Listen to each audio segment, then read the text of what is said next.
Olá, lindezas, voltamos com mais uma aula, um recorte de aula síncrona que tivemos no curso de extensão Sintaxe, o período simples na gramática tradicional, um curso de extensão que oferecemos pelo SECA UniOeste.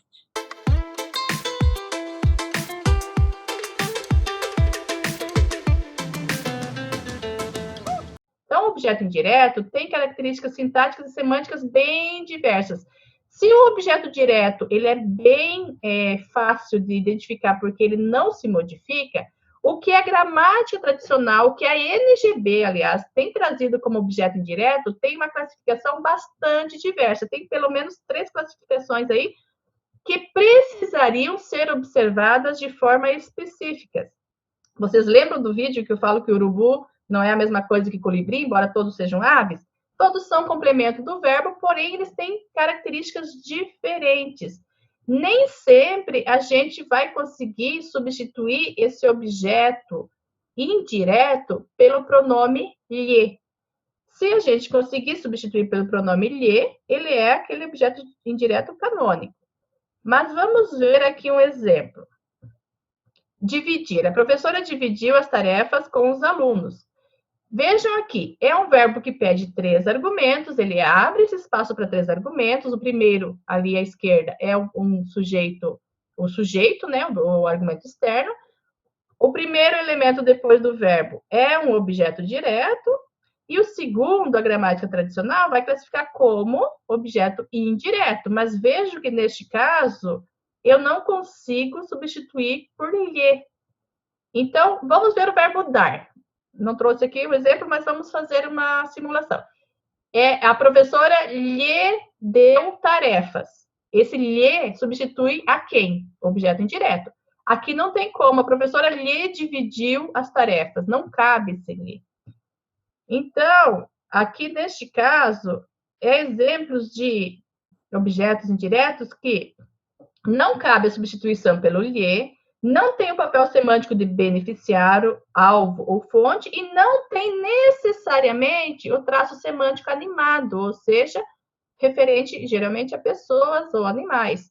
Então, olha só, é um elemento com características diferentes daquele que nós vimos no outro verbo, em que aqui nós temos o traço animado e nós temos a possibilidade de substituir por lhes. Rocha Lima, já lá em 1972, ele já dava um olhar diferente para esse elemento. Ele não chamava de objeto direto, indireto, aliás. Ele chamava de complemento relativo. Então, esses elementos que ocupam esse terceiro argumento, ele é um complemento relativo, diferente do objeto indireto, porém, ele também é exigido pelo verbo, então, ele chama muito adequadamente de complemento relativo. Outros exemplos que pede esse complemento relativo. Por exemplo, o verbo encarregar, convencer, persuadir, transformar.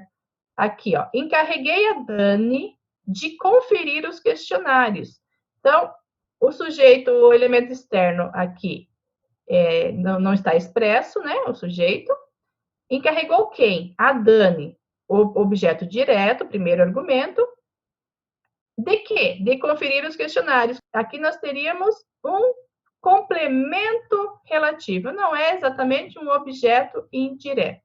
Agora vamos retomar o caso da Vitória mora no estado de São Paulo, que é aquele que eu falei para vocês. Então, aqui nós temos um argumento circunstancial. Ele não tem característica nem de objeto indireto, nem daquilo que o Rocha Lima vai chamar de complemento relativo, mas a gente não pode dizer que ele não seja exigido pelo verbo.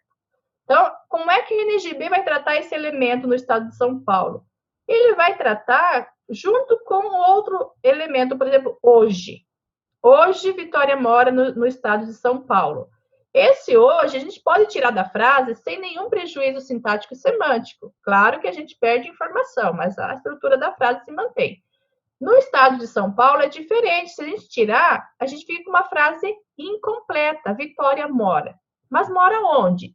Então, vocês percebam que é uma circunstância de lugar que, diferente do hoje, é exigido pelo verbo. Então, nós temos aí um argumento circunstancial, que a NGB, por considerar apenas como sendo um adjunto adverbial, ou seja, um termo acessório, acaba pecando ao olhar para este verbo, porque é um argumento circunstancial exigido pelo verbo. Antes da NGB, alguns autores falavam como argumento circunstancial, o próprio Rocha Lima fala sobre complemento circunstancial. Se a gente pegar o dicionário Aurélio, a gente vai ver a regência do verbo lá, às vezes ele vai aparecer lá que exige complemento circunstancial, que é muito adequado para diferenciar do objeto indireto, porque ele não é de fato um objeto indireto, porém ele não tem o mesmo estatuto do hoje, que é externo, né, ao verbo, não é uma exigência do verbo. Vamos ver aqui o verbo vender, então, retomando. O primeiro argumento, então, vai ser o sujeito, o segundo argumento vai ser o objeto direto, e o terceiro argumento vai ser o objeto indireto, segundo a NGB. E nós poderíamos trazer aqui de forma coerente, então, junto com esse terceiro argumento, o complemento relativo, que difere do objeto direto, e o complemento circunstancial também.